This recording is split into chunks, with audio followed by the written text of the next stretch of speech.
Hello, I am called Dietzen, and this is my World Civ 3 presentation.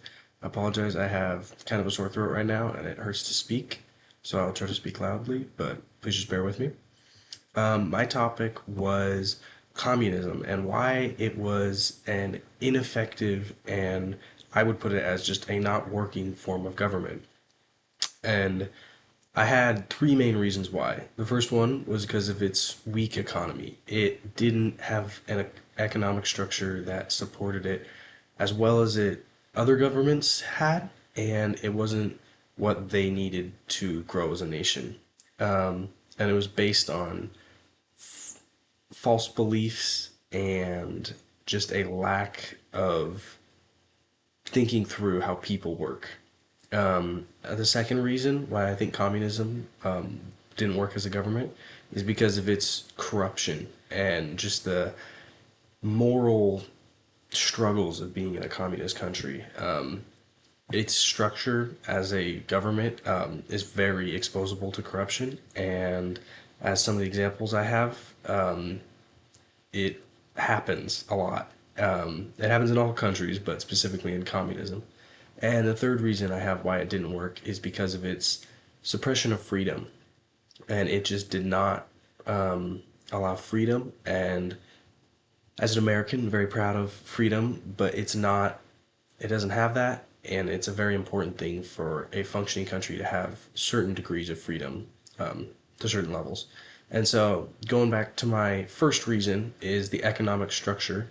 Communism is a CPE, I learned, and that means centrally planned economy, and it means their whole economic structure is made by the government, not by individual people or businesses or any of that entrepreneurship, nothing like that. It is all just the government manages everything. And so the entire business cycle, supply and demand, all that stuff, chucked out the window, and they control everything. And this is a problem. Why? Because it doesn't lead to a proper balance of what is needed and what is made. Because when it's people, people will make what is needed, and people will support their communities in individual ways. Like you'll have a baker, and he will make bread for people, and you will have a watchmaker, and he will make watches for people. But in the CPE economy, there is no bakery, there is no watchmaker, there is just industry, and you work there, and there is a little bit of food, and that's all you get. You just have to work and get your food and don't throw a fit. And so it doesn't work because it doesn't support the people the way it should. And they were also really big communist countries on investing. And investing is a good idea, and I would say it's very important for a successful economy, but they invested so much and all of their time and money into big industrialization, kind of looking towards the West on how they became, like the United States, how we became a quickly successful country, and they see it as industrialization, and part of that's true, but also it requires people and entrepreneurship, and they cut out that part and really just focused on industrialization and investing, and it failed because the people didn't have what they needed. And one of the examples of this was Poland, which was invaded by the Soviet Union, and then and Germany, but the Soviet Union took over in post World War II, kind of leading to the Cold War. And in 1945, they had full control of Poland, and they took over the whole country and really hammered in that CPE economy. And there were no small businesses or things that they really needed. And it was a bad time to be a Polish person. And it was a producer's economy. They were making to make. They were just making a ton of stuff that they were told to make and were made to make for the sake of making more. There was no goal or thing to work for. Where in other countries, there are luxuries. They didn't have luxuries. They had more industry. Like we have, like a watchmaker. A watch is a nice thing to buy. It's not necessarily a necessity, but it's something to work for. They had none of that. And so it's just morally depreciating in that kind of economy.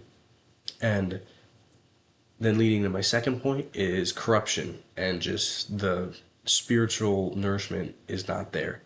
And this is a little bit of a this was a harder one to research for me, but one example I found of this is North Korea and just the corruption that goes into it and how they were on the path with what's his name with Kim Sung. He was trying to get rid of corruption, but it didn't work. And they had government officials doing embezzlement and exploiting businesses and taxes and bribery. And there's not a good way to rid of that because there's no checks and balances in the government system of communism. It is, you have a higher up or a royal family or something way up here, and then you have just smaller governments below. And communism doesn't have people like voting, or if they do vote, it's kind of rigged. And so the same people stay in power, and there's nobody really to check them, and the people don't have the power to check them and have better things to worry about. And so it's just a really hard place to get out of corruption.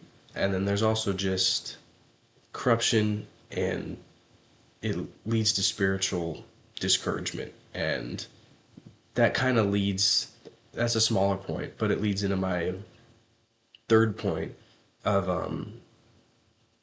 it's communism's suppression of freedom and how they aim to create a classless society that's a utopia. And that's a good goal, and in theory it'd work. But in reality, everybody being the same is pretty boring. And without the freedom of being able to choose a religion or start a business or do so many different things, or in some cases, like go to a different country, travel the world, it just, there's nothing spiritually nourishing. And people in some degree need that. People need more than just work. As far as work is important, but people need a hobby or a religion or something to strive for. And so it can get really depreciating morally and spiritually to live in a communist country and have those corrupt leaders as well. That's just discouraging when they're making laws and decisions that you know are going to affect you badly, and there's nothing you can do about it. And it just, there's no critical thinking, and that's a really important thing that I've been told throughout my education is critical thinking and question why things are the way they are and how things are done. But with this suppression of freedom, there is no critical thinking. It is, you're going to think what we tell you to think, and there's no room for growth there. Or like with the industrial age, that's done by critical thinking and by testing the limits of physics and engineering, but it is much more limited in a communist society. And those are pretty much all of my points. And I also did a little bit of research comparing it to other nations and governments. And while there are other aspects, like in a monarchy, it is very similar in the sense that you have like a supreme leader, but it is not the same because of the freedom aspect. And democracies, liberal democracies, capitalist democracies are very different than communism and work for the same reasons of freedom and industrialization. But it's interesting to look at monarchies and like Great Britain with the royal family, how they were able to be successful despite having a supreme leader and them still having a government structure kind of similar, but they have freedom and people vote and it matters.